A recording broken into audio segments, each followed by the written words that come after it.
Welcome back to Midday Kentucky, everyone. Well, she spent her entire adult life empowering people to believe in themselves. Today, Kathryn Orford is here with us to tell us more about her experience and her book. The book is called Become Your Number One Fan. Welcome to the show, my friend. Thank you. You flew for in having last me. night to see us. I think it is fabulous. Thank you. Tell me, how do you become your number one fan? I want to ask you that first before I get into your experiences and why you wrote the book. Sure. I think one of the most important things, because often we're not our number one fan, we're our own worst enemy. The thousands of people I've had the pleasure of working with actually say that the one thing that really stops them from being their number one fan is that voice inside their head that puts them down and tells them they're not slim enough, pretty enough, clever enough, good enough. Yeah, I got you. Okay, now most people, when they write these type of books, it's from personal experience. Absolutely. Something has happened in their life and they've come out the other side better for it. Agree? Exactly what happened. Yeah, so let's talk about that a little bit to begin with. What happened with you that made you decide, I need to fight, I need to get past this, and now I want to share it with the rest of the world? What happened? Age 33, I Yeah. thought I'd met the man of my dreams. He turned into be my biggest nightmare, Yeah. which interestingly enough became my biggest gift in hindsight. I think that usually is the case with our biggest nightmares, but it doesn't feel like it at the time, does it? Yeah. And so he dumped me, overlapped his women, went on to marry the other woman within 3 months of dumping me.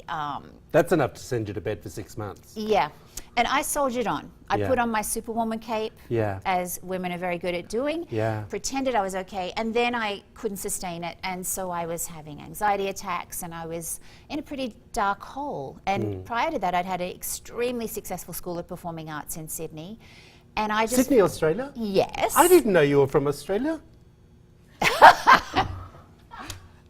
You mean you don't like my Lexington accent? No, I didn't click. I didn't click, but continue. Yeah, and so I really, instead of just feeling like heartbroken, I felt like I couldn't do anything anymore. Yeah. And You said yeah. something off camera that I'm going to bring up because I think it's important that we talk about there was a stage of your life that you were feeling very depressed. Yes. And a lot of people throw that word around and they don't really know what it means. Can you explain what that feeling of depression was for you? Certainly. Having spent my life as a professional dancer and having a performing arts school, music was like my way of expressing myself. Yeah. It was Your outlet. it was a pulse of my heart.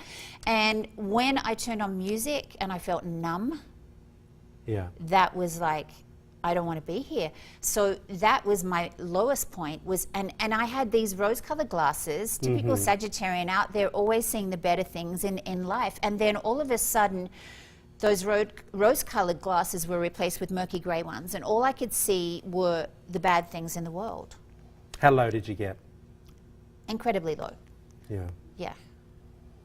What was that moment when you went, I've got to get out of this? The moment was when two of my beautiful students' mothers were there for me in my darkest hour. Yeah. And one of them arrived at my doorstep with a beautiful big bunch of flowers. Yeah. And she said, we know you're going through a really tough time at the moment, and we want you to know how much we love you. Yeah. And in that moment, I just had, you know those moments where life slows down? Yeah. So I'm going, he doesn't love me, but all these other people do, and maybe it's time I learn to love me from the inside out. I think it's super important, Kathryn. We're going to have you back after the break. Would you mind? You stick Love around? to be here. Okay, we'll be right back after this short break, everyone. You're watching Midday Kentucky. Become your number one fan.